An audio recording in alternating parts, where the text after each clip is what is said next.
Hey, it's your boy back in the house, and today we'll be talking about why all calories are not the same and why this is crucial to understand if you want to lose weight. Because even if you lose weight without understanding these concepts to why calories are not the same, you'll lose weight, but short term. You won't be able to keep that weight permanently. You will go back to your old weight because your body will fight back with your hormones to keep your weight. Your body will slow down your metabolism, increase your hunger hormones, and you'll naturally come back to your old habits and your old weight. Now, we understand this subconsciously, but we don't actually put it into account when we're trying to lose weight, is because we know deep down, all of us know, to why pizza and cake and bread is completely different from salad, cucumber, and carrots. Now, if we understand this, then why are we not applying this to our weight loss regimen, to our weight loss strategy? Basically, nobody takes care of these things that I'm going to be talking about in this video. They only take care of calories. But deep down, we know that eating 100 calories of pizza is not the same as eating 100 calories of a salad. And make sure to watch till the end of this video to understand the second part of the presentation I'm going to be presenting to you, so you can fully understand that what are the four factors, four differences between calories.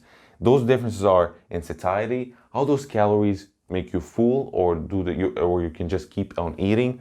Aggression, how likely is that calorie to get stored as fat. And nutrition, how many macronutrients, how many vitamins and minerals does that food have, and to improve your overall health of your cells, so your cells can produce more energy, that is ATP, and you can just use more energy, have more energy, your metabolism goes up. And efficiency, to understand how many of those calories can be stored as fat. It's a bit different than aggression. Now, the first thing to understand is satiety, how that calorie makes you full or not full. Ever notice how a six-pack beer and a pizza doesn't make you that full? You can just keep on eating more. While 5 cans of tuna or 30 cups of broccoli will make them uncomfortably full. Foods that make you naturally feel more full, so you don't need to eat more to feel satisfied, are foods like natural fats, lean protein, and foods high in fiber. Now, the opposite of that, what makes you not full, you can just keep on eating, are sugar and carbs. And not only sugar and carbs, but in general, any processed foods are designed to make you crave more. A study published in Annals of Internal Medicine followed 10 obese patients for 21 days. They ate as much high satiety protein and natural fat as they wanted, while avoiding starches and sweets.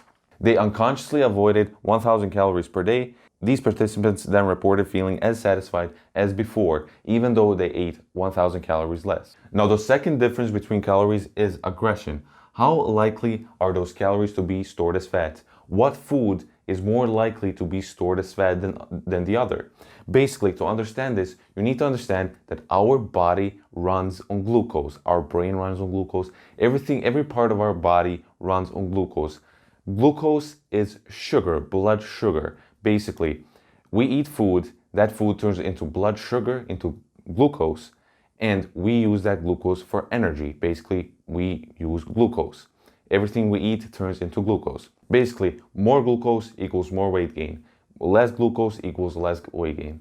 Basically, glucose is being stored into your fat cells. That's how you gain weight. Now, to understand the difference between foods and how they affect your glucose, that's aggression.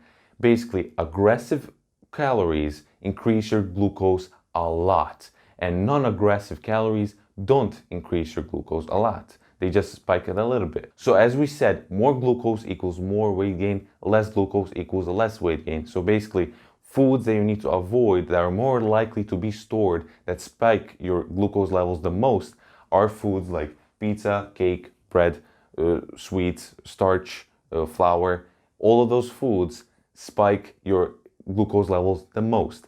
And foods like salad, cucumber, carrots, peppers, they don't spike your glucose levels. That's why they are not likely to be stored as fat. And when glucose levels, blood sugar levels are high, our insulin spikes up too. And as we know, if you've been watching my channel, you'll know that insulin is actually the main factor that makes people overweight and obese and constantly keep gaining weight without understanding why, even if they are eating less, like a calorie deficit. That's why when people have type 1 diabetes, basically when their body cannot produce insulin, this is how they look in the first one, and this how they look after treating it, actually injecting insulin to their blood. Basically, this is how much weight they gain. And that's because insulin stores fat. You can watch my other video on insulin where I go much deeper into why that's actually the main cause of your obesity and weight gain. The third difference between calories is their nutrition.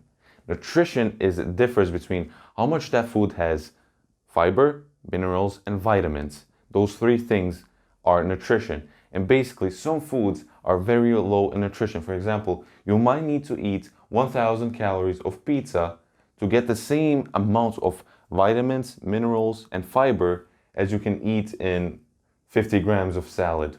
For example, in 1,000 calories of pizza, you might get 1 gram of fiber, but in 50 grams of salad, you might get like 10 grams of fiber, which is how much difference it actually makes. And also, these foods are much more dense in vitamins and minerals, which are crucial for how your cells work, how they produce energy, how they convert glucose into ATP, which is the basic form of energy, so we can have more energy and have just a healthier body. That's another reason why eating 1,000 calories of pizza is not the same as eating 1,000 calories of fruits and vegetables. Now, whoever made up the concept of calories in and calories out to lose weight or gain weight is completely BS, because he did not take into account these four factors, four differences between calories, because we all know that eating pizza and salad is not the same. So who made up that thing? I don't know. And the fourth difference between calories is their efficiency. What foods can be stored as fat, why some can't be stored as fats, and the percentage of that food, how much of it can be stored as fat. Basically, did you know the difference between natural protein and refined carbohydrates? It's in 300 out of 300 calories of protein, only 100 calories can be stored, because while our body takes time to digest it, convert it into glucose, then to absorb it, only 100 calories can be stored. And that's only they can potentially be stored. It's not 100% they're going to be stored. But starch, another way that is refined carbohydrate, is out of 300 calories, 210 can be stored. That means that calories from starch are twice as efficient at being converted into body fat. Basically, that's why refined carbohydrates are really bad, and you should focus on eating more foods like natural protein, because it's much less likely to be stored as fat. And also, those calories from salad and cucumber and carrots, what they have is fiber. That means calories from fiber cannot be stored, because our body cannot digest fiber. It simply goes through us. Our body cannot break it down into glucose and for us to use it as energy. And those are the four differences between calories. I truly hope you enjoyed this video. I hope you found something helpful in this video that can help you lose weight in the future. And I hope for this message to really get across. Calorie deficit is not enough if you're trying to lose weight, because there's simply four different factors to how those calories, even if you're on caloric deficit, might affect your body fat. I hope you enjoyed this video. Like, comment, and subscribe, and I'll see you in the next one. Peace.